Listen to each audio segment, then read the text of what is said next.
Good morning, Wjvs. Welcome to another episode of Wjvs News. I'm Lance Thornton. And I'm Kevin Campos. Happy Wednesday, everyone. Let's get into the broadcast now. On to Lance for our Peek at the Week. Thanks, Kevin. For our Peek at the Week, today is team period, so make sure you check your emails for team passes. Tomorrow, ASVAB testing will begin, and Monday, February 19th, is President's Day. So students, that means no school for us. Sources of Strength is having a fundraiser for Valentine's Day. They're selling lollipops for 50 cents, $1 for a box of candy, and $2 for a rose. Ask any Sources of Strength member if you would like to purchase anything. That wraps up our Peek at the Week for now. Stay tuned for any updates or changes.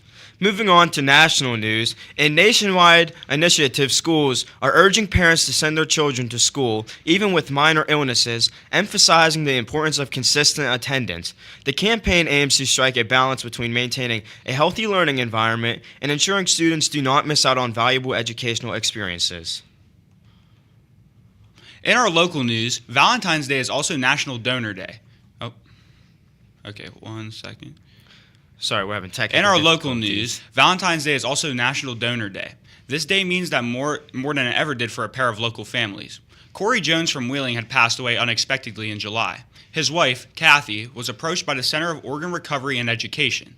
His mother, Barbara, had a different plan. Suffering from vanishing bile duct syndrome, Todd Hood was in rehab waiting for another liver. A day after, it was confirmed that Corey's would be a match for him. Todd's life was saved due to Corey's organ donation, but that is not all. The donations also helped a 70-year-old veteran with a left kidney, a 59-year-old on dialysis, multiple cancer patients, and more.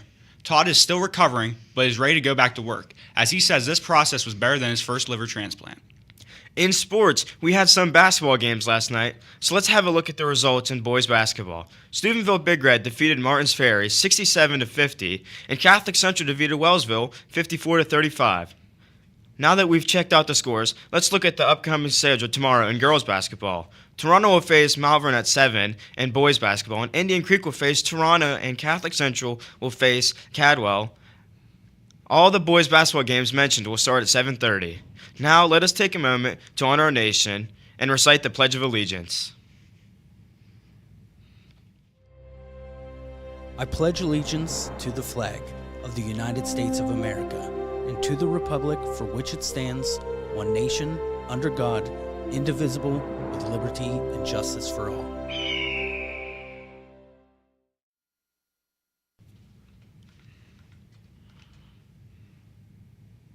In other announcements, here's a reminder that Transition to Work students are selling $10 candles until March 1st.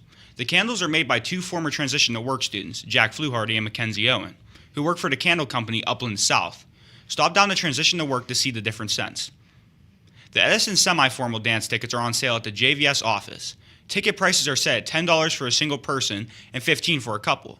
But buy them quickly, as today is the last day they are on sale. The JVS is holding a fundraiser for the Jefferson County Humane Society during all lunch periods. Drop off items to the Transition to Work lab or school store. The lab that brings in the most items to donate to the Humane Society will win free slushies, cookies, and popcorn. Today will be their last day collecting items, so if you have anything to give, now is your last chance.